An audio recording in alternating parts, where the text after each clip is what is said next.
I think it's just an infomercial for the people on Fox News. I did watch some of it. I'm a little behind. We're in the middle of a special session in Virginia, so I hope people don't mind me doing my other job, serving as a Virginia state legislator. But I did watch some of it. I heard, for example, Kimberly Guilfoyle. I don't know if my producer has her snippets ready yet. Not quite yet. Well, we'll play her when we get her ready. Um, she was, shall we say, quite loud, so you might want to turn your speaker down when I announce her next time. What we heard was, well, in a word, gaslighting. You know what gaslighting is? You know where it comes from? I didn't know, so I looked it up. It comes from a movie from the 1940s, late 40s, maybe early 50s, old Hollywood movie, where this man is mistreating a woman and basically telling her a bunch of lies. And she knows they're not true, but he keeps feeding to her this alternative universe until she starts to wonder if she's gone crazy, if the things that she knows are true maybe aren't true, and the things he says that aren't true maybe are true. Well, gaslighting is not easy when it's just one person. You'd think it'd be even harder when it was an entire nation.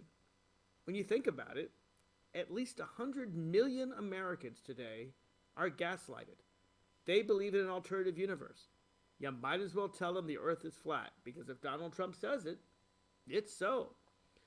And in this dystopian universe, by the way, I just got a Facebook post today from someone who said the Democrats were causing the riots. And I'm like, what? Not seeming to understand why black people in Kenosha, Wisconsin, and good, fair-minded white people and people of all races were so upset by yet another unarmed black man being gunned down in the back, this time while his children, aged 3, 5, and 8, were watching in the car.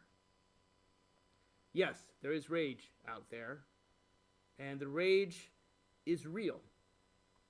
And while I certainly would never, ever advocate violence, I understand it. I understand why buildings are burning. I understand why Kenosha residents are angry. Why shouldn't they be? How many times have you been stopped for driving while your race? Every black American I know has been stopped dozens of times. I gotta tell you, I've never been stopped for a broken taillight. Never been stopped for a faulty registration. Not once. I have been stopped for speeding, but in the police officer's defense, I was speeding.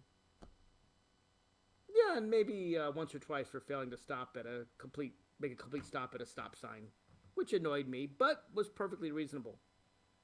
Yeah, that's not what's happening to Black America. And if you don't realize that, maybe you need to talk to some of your black friends. If you don't have any black friends, well, maybe you should try to have some. Look, we live in two separate worlds. They're black and they're white and they're unequal. And it's amazing to me that there are still some white people that just don't get that.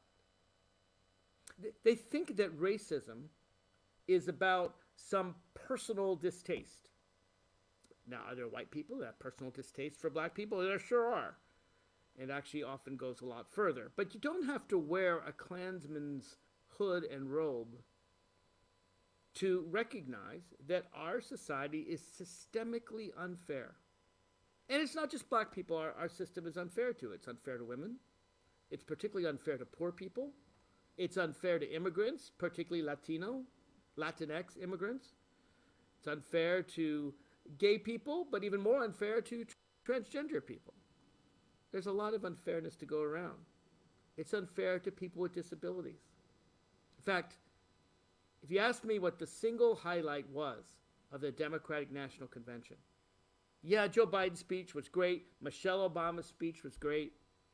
But my favorite speech was given by a 13-year-old boy, a boy who stutters and had the courage at age 13 to talk to tens of millions of Americans, a national audience, even though he knew he would stutter and did stutter in the middle of his short talk, and told us how Joe Biden used to stutter and actually helped him learn how to get around it.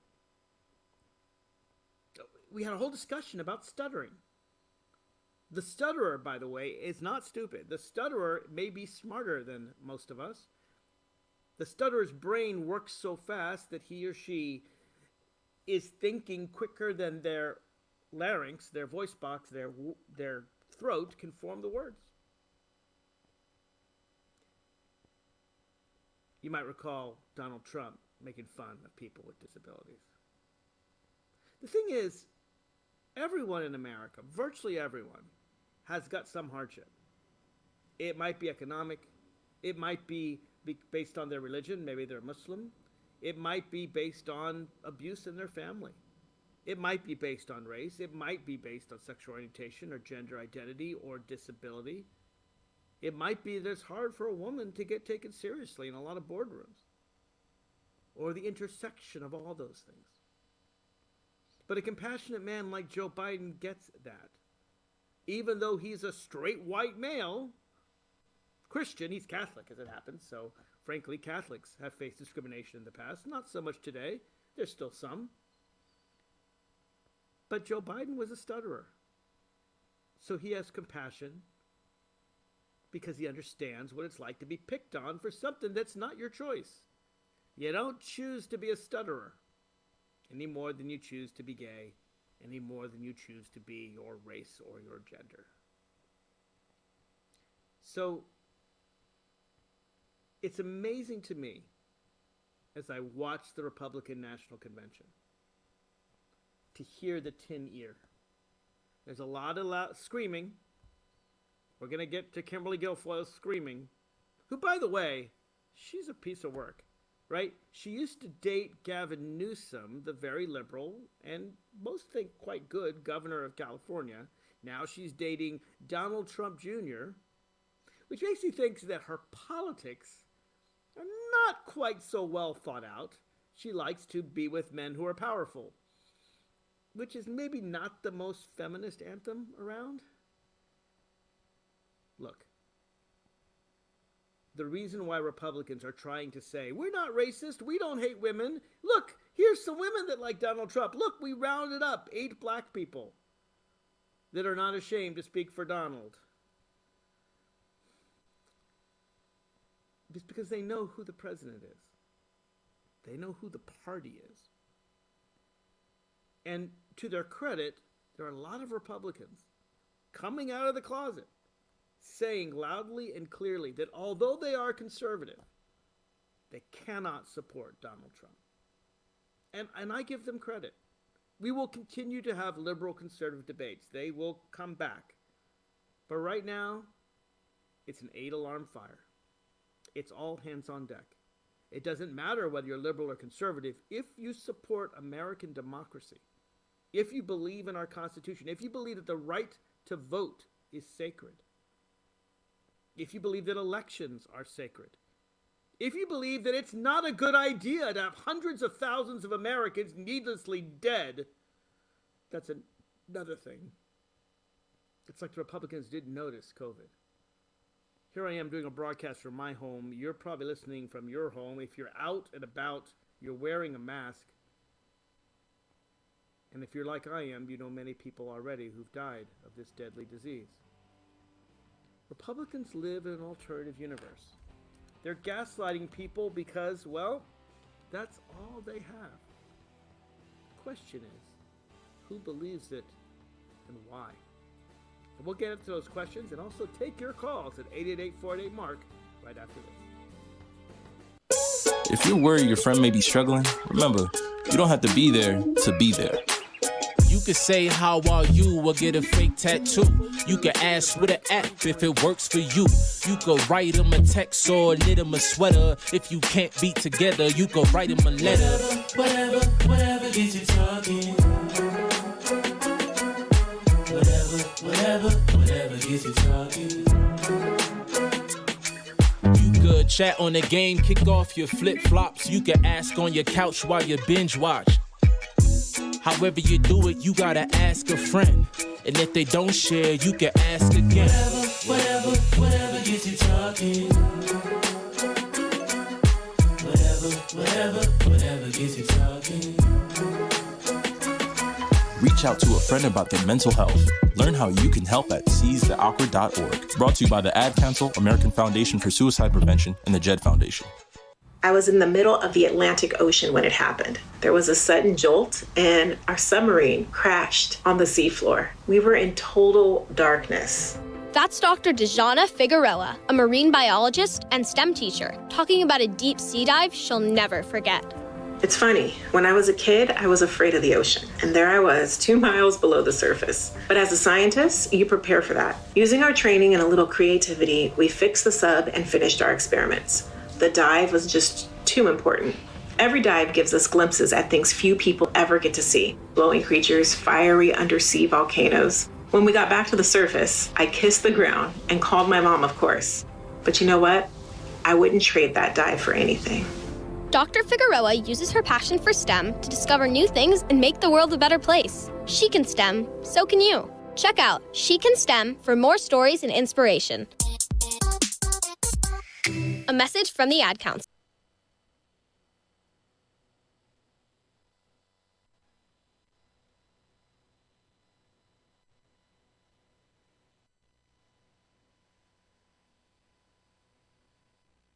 I'm Rick Smith, and this is Labor History in 2. On this day in labor history, the year was 1619. That was the day that the first ship bearing enslaved people arrived in North America. It was an English warship called the White Lion that came to Johnstown in the colony of Virginia. The ship was a privateer and had captured 20-odd enslaved people from a Portuguese ship in a raid. Virginian planters were interested in forced labor to work the tobacco fields in the colony. The laws surrounding slavery in Virginia evolved over time. Throughout the 1600s, statutes replacing indentured servants to race-based slavery for life were written into the law books. In 1654, John Kaiser became the first person enslaved under the rule of law in North America. By 1662, a law was passed that children would be considered enslaved or free based on the status of their mother in Virginia. This meant that slavery could pass down from generation to generation. This and similar laws ensured slavery would grow. Historians estimate that 388,000 enslaved people came to what became the United States from Africa. Due to laws passing down slavery to children, by the Civil War, there were nearly 4 million enslaved people in the South. By the early 1800s, enslaved people made up about 1/3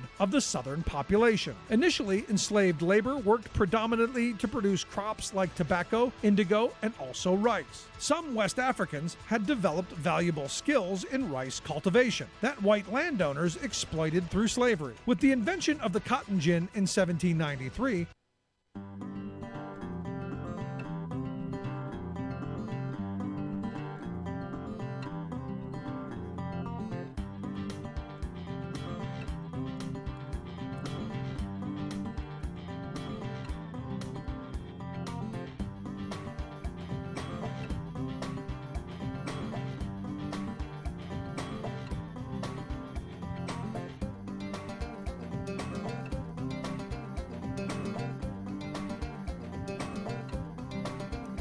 Welcome back to the Inside Scoop. I'm your host, Mark Levine. I'd like to know what you've been thinking. You know, we have the phones working. I'd love if you call in at 888-488-MARK, 888-488-6275. I've done the show by myself for the last 6 months. I miss y'all. Feel free to call in and let me know what you thought of the two conventions. To me, it seemed that the Republicans were just living in an alternative universe, where apparently all blacks are rioting, and there's an abortionist on every corner, and what else? The Biden is somehow corrupt. One of the funniest things was when, I forgot who it was. I think it was Pam Bondi. Remember, you know who Pam Bondi is? She's the, I hope she's not current, at least the former Attorney General of Florida. Pam Bondi's the one, by the way, who, when she had Paul Manafort, I think it was, dead to rights, I have to admit, I get all the Trump cronies mixed up.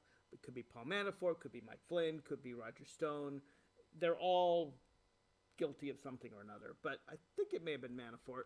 She had him dead to rights, and then Donald Trump gave a $25,000 donation to her campaign, and she dismissed the case soon after. So we'll just call her Bribery Pam, just a nickname. So Bribery Pam gets on at the convention and starts to complain about how Joe Biden treats his children, that gives them unfair advantages. The exact same day that all of Trump's children, with the exception of poor Barron, who I do not throw in with the others, he's a kid, but everyone else, I haven't seen Ivanka yet. That's his favorite. I guess that's for tonight. But Don Jr. and Eric, and even Tiffany. Remember Tiffany? Tiffany is from Donald Trump's second wife. You know, the one Marla Maples, the one he cheated with when he was with his first wife. She's the one who got cheated on when he was with Melania, who he cheated on with the porn star. You may need some diagrams here. He cheated on all of them while he was grabbing women by their private parts that I don't like to say on air because I'm not crass like the President of the United States. But the point is that even Melania was speaking. Melania spoke too, but even Tiffany was speaking. And what was fascinating about Tiffany and Don Jr.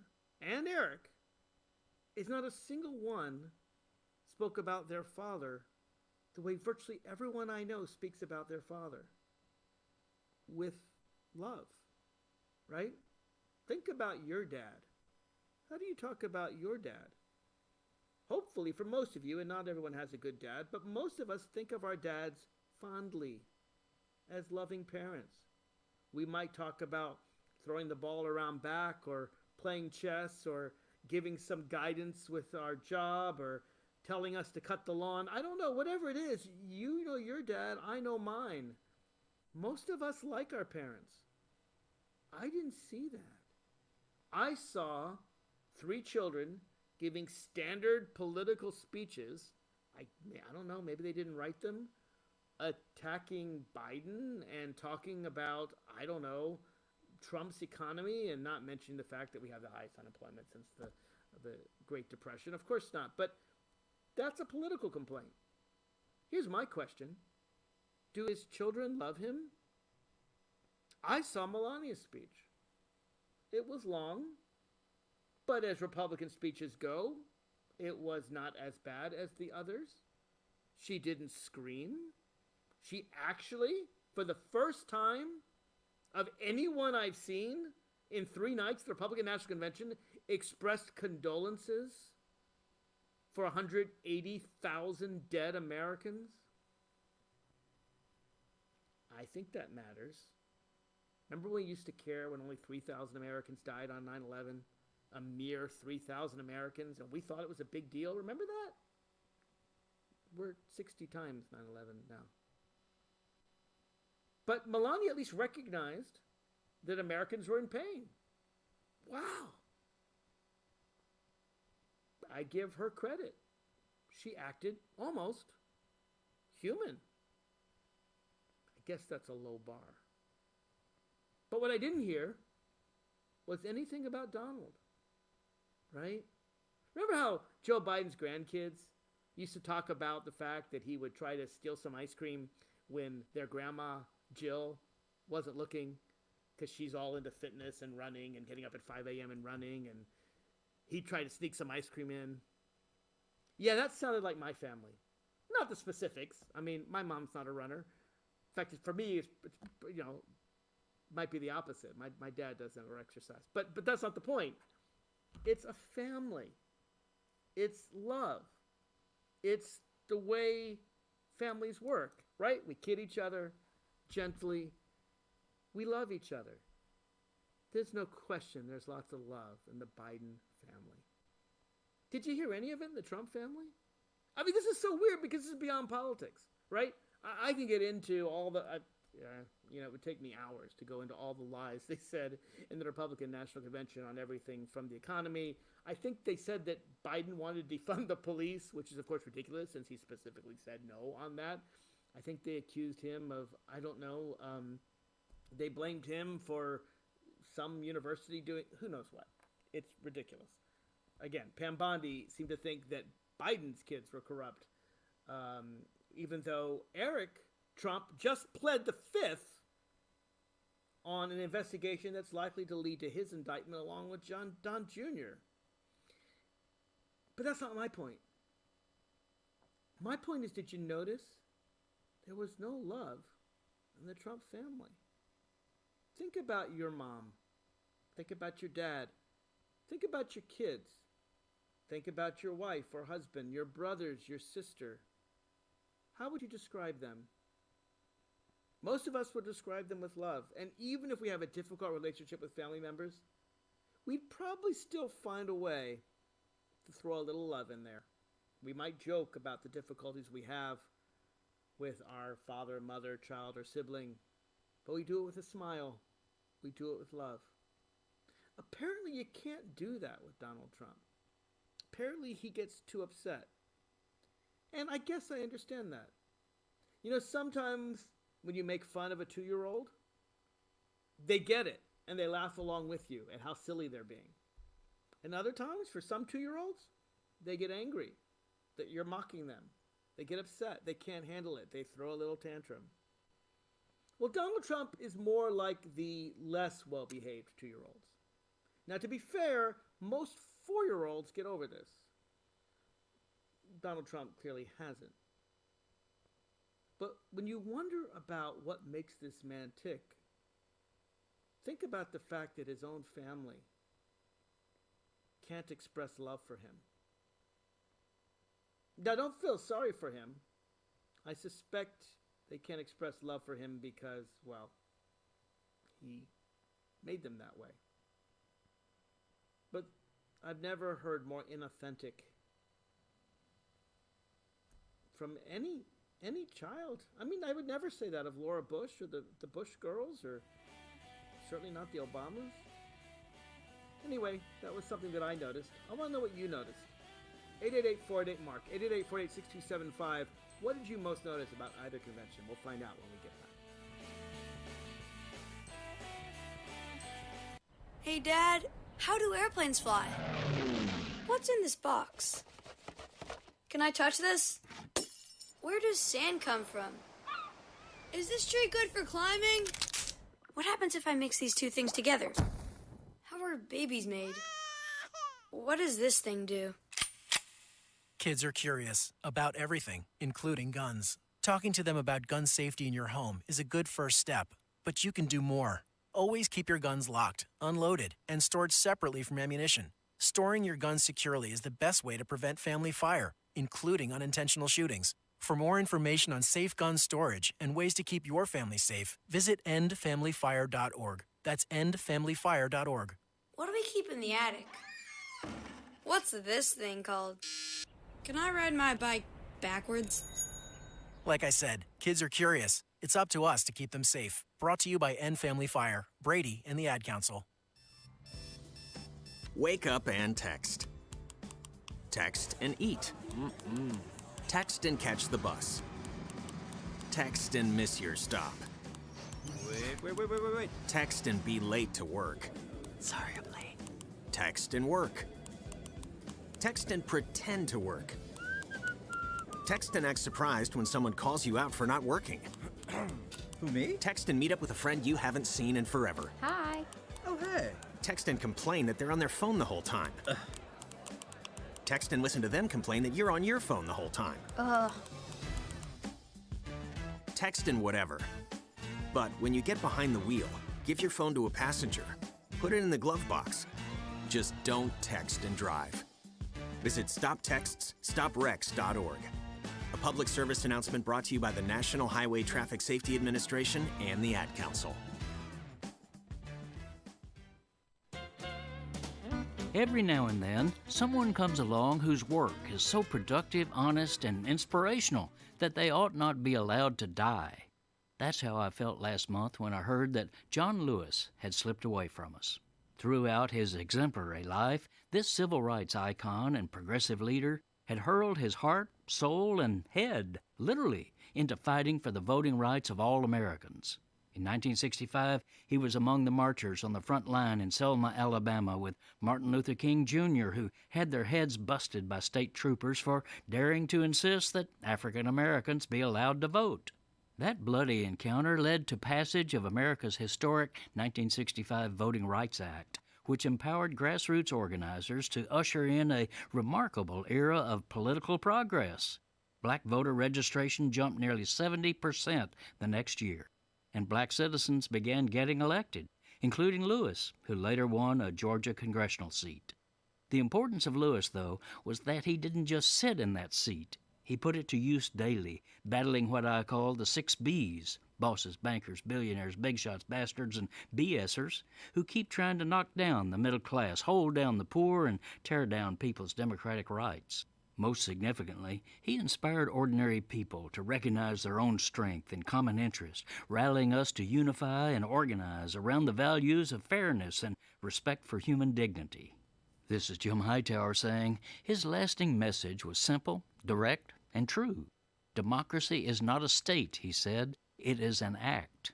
If we the people are to control our own destiny, we have to stand together against the moneyed and political elites who keep imposing their plutocratic control over us. We have to be willing, as John Lewis put it, to get into good trouble, necessary trouble.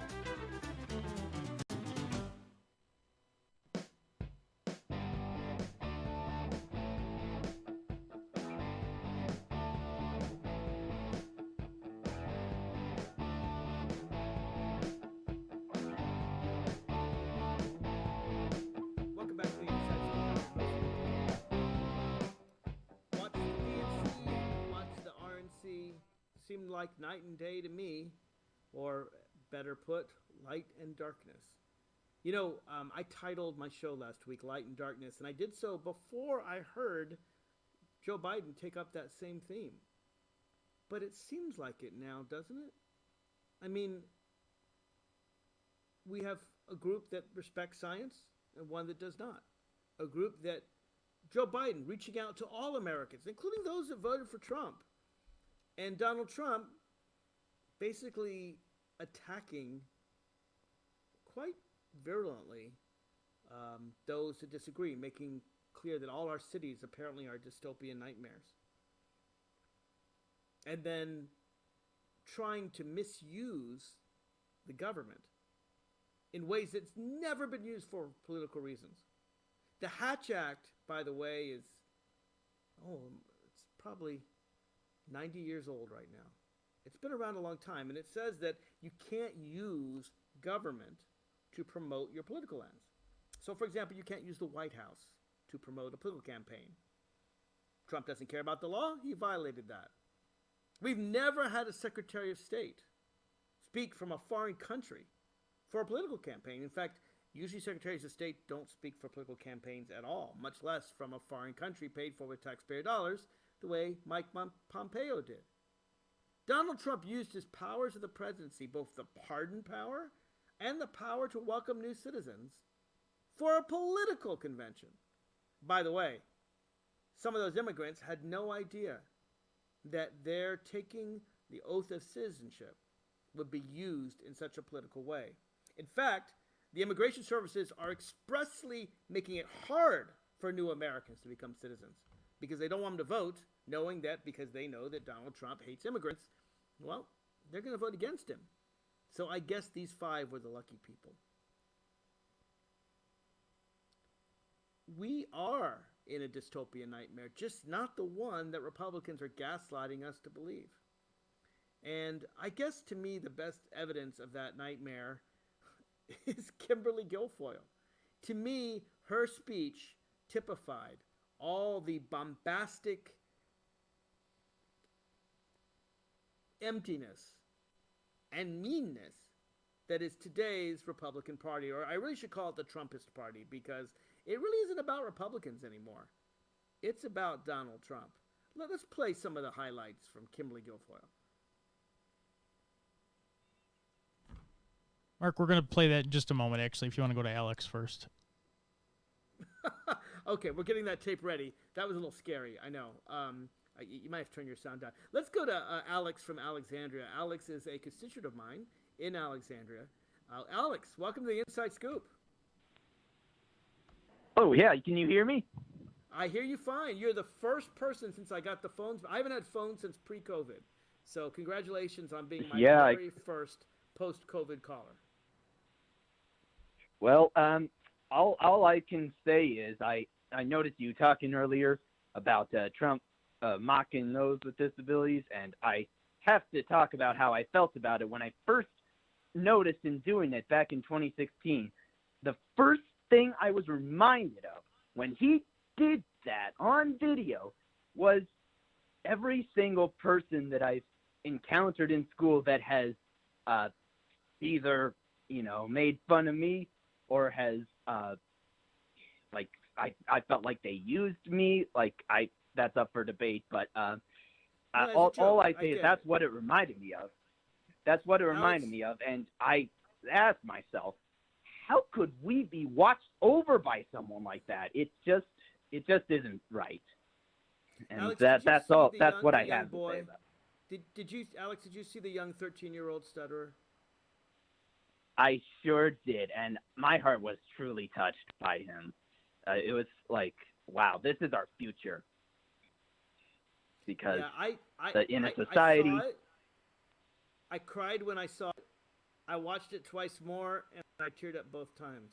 Just his courage, his bravery to show his disability in front of the whole world and do so with a smile, recognizing that, knowing that the people listening to him didn't care and actually loved him more, despite his disability, loved him for fighting through it rather than mocked him because of it.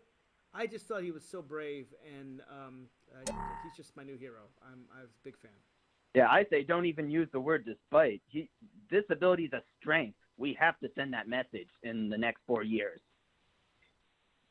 Yeah, well, it is, because if you can get over a disability, what can stop you in life, right? In fact, the people who've had no disability, who've had no pain, who've had no trouble, maybe they have no heart. And I wonder about that when it comes to our president. Thanks for your call, Alex, and I'm sure we'll be talking in future shows. Appreciate you dialing in. All right. Oh, I appreciate you having me. Oh, absolutely. Absolutely. My pleasure. I don't know if we have Kimberly Guilfoyle now. You might want to turn down your mics. I don't know. Let's just say she's a little loud. Do we have her yet? Yes, we do. Let's play her. Ladies and gentlemen, leaders and fighters for freedom and liberty and the American dream, the best is yet to come.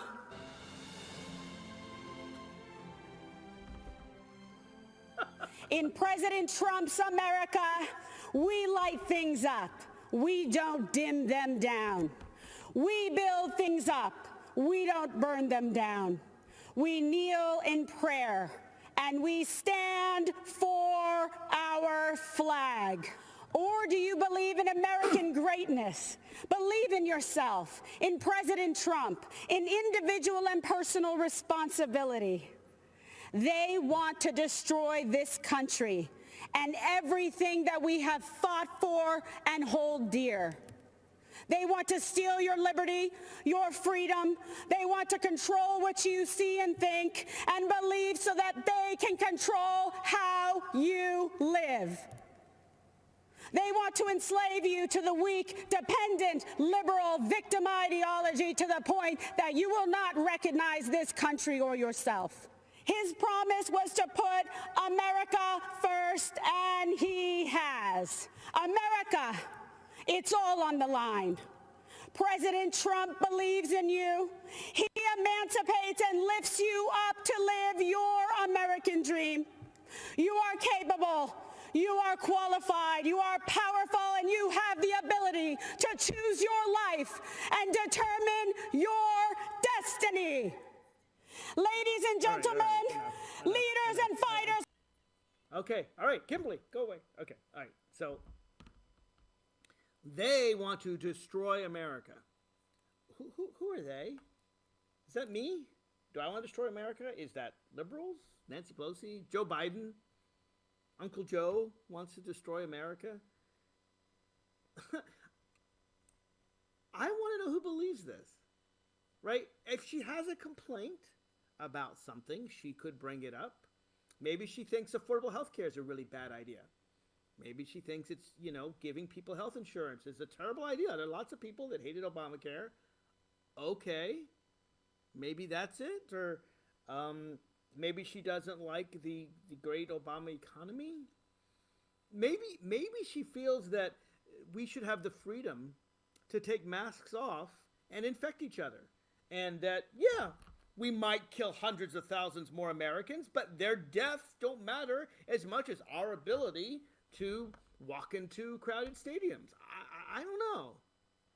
She didn't say. But it's fascinating to me. Do you think she believes a word she says? I mean, really, do you think Kimberly Guilfoyle actually believes what she says? The woman who used to date Gavin Newsom and now dates Don Jr.? Maybe some of that over-the-top bombasticness is to hide the fact that there's just emptiness. I mean, people made fun of Howard Dean's scream. But in Howard Dean's defense, he was surrounded by tens of thousands of people, and it was hard to hear. So if he hadn't had a microphone right up to his face, and, on to Nevada and South Carolina, and rah, right? Remember how that was mocked? Actually, in a group of people where it's hard to hear, that's not so unusual. But did Kimberly Guilfoyle know that she was speaking to an empty room? I mean, she has eyes, right? Maybe she wrote the speech expecting adoring fans and, I don't know, isn't able to change it? But she typifies people who are loud and not listening. She typifies this, it's us or them, and they're all evil. I'm not sure what she's so afraid of. I'm afraid of a lawless president who hates democracy, wants to postpone voting, wants to keep people from voting, and is corrupt. That's what I'm afraid of. What are you afraid of? 888-488-MARK, back after this. America, your children have an amazing superpower. They can help save lives by not having play dates. That's right. By replacing get-togethers with virtual play dates and video chats, they can help slow the evil spread of germs. And if your superheroes do go outside, make sure they continue their superhero wing by staying 6 feet away from others to protect everyone in America land. Find out more at coronavirus.gov. A message from the CDC and the Ad Council. America, your children have an amazing superpower. That's right. They can help save lives by simply washing their hands. Just 20 seconds of thorough hand washing after they've coughed or sneezed or been outside can help fight against the dastardly spread of germs. Armed with only soap and water and hands, your superhero can protect you, your family, and everyone out there in America land. Amazing! Find out more at coronavirus.gov. A message from the CDC and the Ad Council. He was the heart of your family, and he taught you our history. He helped you fix your first flat. He was the best backyard DJ around, and every time he'd tell a story, he'd own the room. But now more than ever, he may feel alone. Today, older adults and their loved ones are struggling to connect, in a time when connection has never been more important. But there is something we can do. Embrace our older loved ones through StoryCorps Connect. With StoryCorps Connect, you can honor seniors remotely with an interview about their life. Every interview will be archived at the Library of Congress, becoming part of American history, so that years from now, future generations can listen in. All right, Grandpa, what's one piece of advice you have for me? Just 3 words, sweetheart. Live with courage. The man that had the best stories still has plenty of stories to tell. So connect virtually and share the conversation of a lifetime at storycorpsconnect.org/AARP. Connect, honor, share. StoryCorps Connect. A message from AARP, StoryCorps, and the Ad Council. I'm Brenda Gazzar, the host of Code WAC, your podcast on the state of America's broken healthcare system and how Medicare for All could help. Here's what we're talking about this time. Today, we'll talk about the driving factors of women experiencing homelessness. Amy Turk is the Chief Executive Officer of the Downtown Women's Center, the only organization in Los Angeles focused exclusively on serving and empowering women experiencing homelessness. Welcome to Code WAC, Amy. So nice of you to join us. What are the main reasons that women experience homelessness today? The main reason that we find homelessness in general is obviously a lack of enough funding to afford housing, and then systems that unfortunately disproportionately impact mostly people of color in negative ways. But for women, it's usually an experience of gender-based violence that could lead to homelessness, or the impacts of typically making less money in general than men. And of course, that's more true for women of color. And just the compounding impacts of not being able to add to your wealth over time has left many older women in particular either vulnerable to homelessness or homeless themselves. I work with, many women that have unfortunately experienced domestic violence or sexual assaults or even child abuse. And in reports that we've produced at the Downtown Women's Center, most recently our 2019 LA City Women's Needs Assessment, over 50% of the women said that they had experienced domestic violence over the course of their lifetime. Thank you, Amy. Find more Code WAC episodes on progressivevoices.com and on the PV app. You can also listen to Code WAC at heal-ca.org. This podcast is powered by Heal California, uplifting the voices of those fighting for healthcare reform around the country. I'm Brenda Gazar.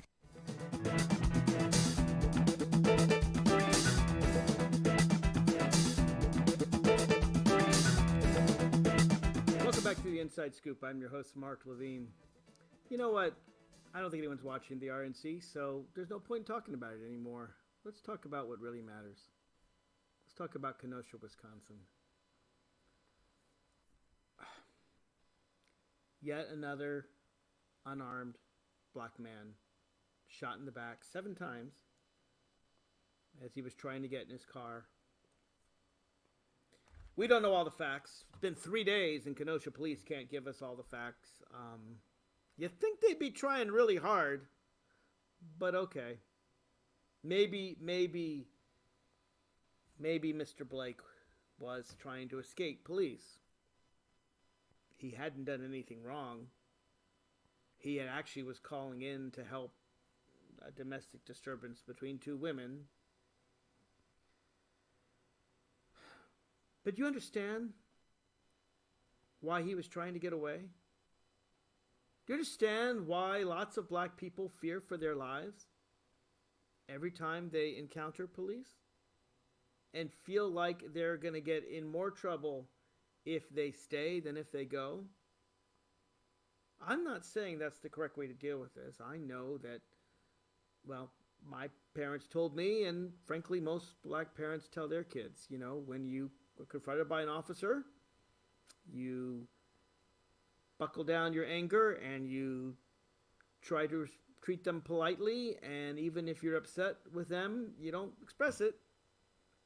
Save that for the court hearing. But apparently Kenosha has a reputation. Apparently the Kenosha police stop black people all the time. And sometimes it just boils over. Here's what I found more troubling. More troubling than even the shooting of Jacob Blake. After it happened, and we wish him well. Apparently he's going to be a paraplegic, but it looks like he may well survive this. After it happened, the people of Kenosha started protesting. And the police did, of course, the wrong thing. Rather than joining with the protesters, talking with them, engaging with them, even though they're angry, sitting there and facing the anger, they treated them as the enemy. They treated their own people as the enemy. And so violence began. But one thing that you'll find interesting is that unarmed protesters were treated with tear gas and rubber bullets. They weren't allowed to express their First Amendment rights. But armed white guys going in to help patrol the situation, vigilantes were welcomed by the police. One of them was a 17-year-old white boy, big Trump fan, went to some Trump rallies, put some Blue Lives Matter on, which is a way of saying that police matter, which is fine because we should care about our police, but it's designed to say that black lives don't matter. Only the police matter. Black Americans can all be killed, I guess. But this kid with an AR-15, and I don't even know if that's legal in Wisconsin, came with his long gun to help the police. This 17-year-old, this wannabe cop, I guess. I remember that down in Florida. Remember that case? Hey, Trayvon Martin, murdered by a wannabe cop. He came in with his gun and apparently just shot one of the protesters. And when he's on the ground and someone's trying to grab his gun from him, he shoots another one. Yeah, he'll be charged with first-degree premeditated murder. He actually has been charged. He'll likely go to jail for a long time. He's a 17-year-old boy. Like the Washington sniper, who was a black 17-year-old boy, he was influenced by others to kill. In this case, his influencer, the head terrorist, the main guy that convinced him to go and shoot a bunch of black people, was Donald Trump. Here's what's so interesting. This kid, after he shoots two people, apparently tried to surrender to police. He held up his gun. He admitted he shot two people. Maybe he felt pangs of remorse. The police waved him away, gave him water. They really didn't care about a white guy with an AR-15 out after curfew, even though he was just a kid. No, they cared about those protesters out after curfew, exercising their First Amendment rights. I had an argument on Facebook today, my personal Facebook page, with someone who seemed to feel like Democrats are behind the rage of black people. No, Nancy Pelosi and Chuck Schumer aren't behind the screens with their marionette strings telling black people how to think and how to feel. You see, black people are people. They're human. They're American. They have their own thoughts. And most of them actually peacefully expressed their rage. But some took it too far. Sometimes when you push a person too hard, they react too far. Again, I don't know what the white 17-year-old kid was so angry about, but I do know what a number of protesters are angry about. They're tired of being mistreated. They're tired of being second-class citizens. They're tired of being told their lives don't matter. They're tired of being shot in the back by police. That doesn't mean all police are bad, of course not. But many are. And there are whole departments, like apparently Kenosha's, that probably should all be fired and just start over with new police. Here in Virginia, where I am a state delegate, a state representative, we are working to change Virginia law. We have heard the national call. We don't want this happening in Virginia. It has happened in Richmond and some other places. Thankfully not in any significant way in my hometown. But we're trying, we Democrats who just took over the majority of the legislature, we are trying to stop it. We're trying to put in place legislation to have civilian review boards, better training for police officers, use of force standards, duties to intervene if cops go off the rails, duties to bring in mental health counselors and substance abuse counselors first, because the best way to deal with mental health issues is a mental health counselor. The best way to do substance abuse issues is a substance abuse counselor. Not with police. Police don't even want to deal with these problems. And I introduced my own legislation, which I'm proud to say just passed a House committee on Tuesday. My bill, and I call it the Good Apples Bill because it reminds me of the good police officers out there, requires police to report on the bad apples. And I know that's hard to do, right? I know that if you see your colleague doing something wrong, it's hard to turn them in. You know, I have friends that have done illegal drugs in front of me. I haven't turned them in. I admit that. Mainly, I guess, because I don't really believe in the drug laws. Most of them. But when you're a police officer, you're held to a higher standard than you should be. Not to turn in your buddy doing something off duty, but when you see your partner on duty and they're breaking the law and they're biased, practicing racial profiling, maybe you know your partner, the guy in your squad car, regularly stops blacks, men, or stops Latino women, or goes after transgender people, or mistreats homeless, or mistreats people with autism. Whatever it is, you're his partner. You sit in the squad car with him, you know who he is, or she is, most of these are men, who he is day in or day out. Now, if my bill becomes law, you have to report them. And you can say to them when they say, hey, don't report me, say, I have to. It's the law. If I don't report you, I will be fired. And if you don't report a crime, this bill will put you in jail. There's a thin blue line out there, and there's a lot of cops that protect each other, and I get it. I get it. They're all fighting for the same cause. But good cops recognize that bad cops harm all police. You know, we talk about good apples and bad apples. If a bad apple goes to rot, then there are maggots in the apple. It can spread to the other apples. If police truly recognize that their job is to protect and to serve the public and not to protect and serve each other, they will support this law. In fact, my local police chief in Alexandria, Virginia, does support this law. A lot of these ideas come right from his manual. Good police officers turn in bad ones. We have to work together as a society. If you want people to stop expressing rage, you've got to give them justice.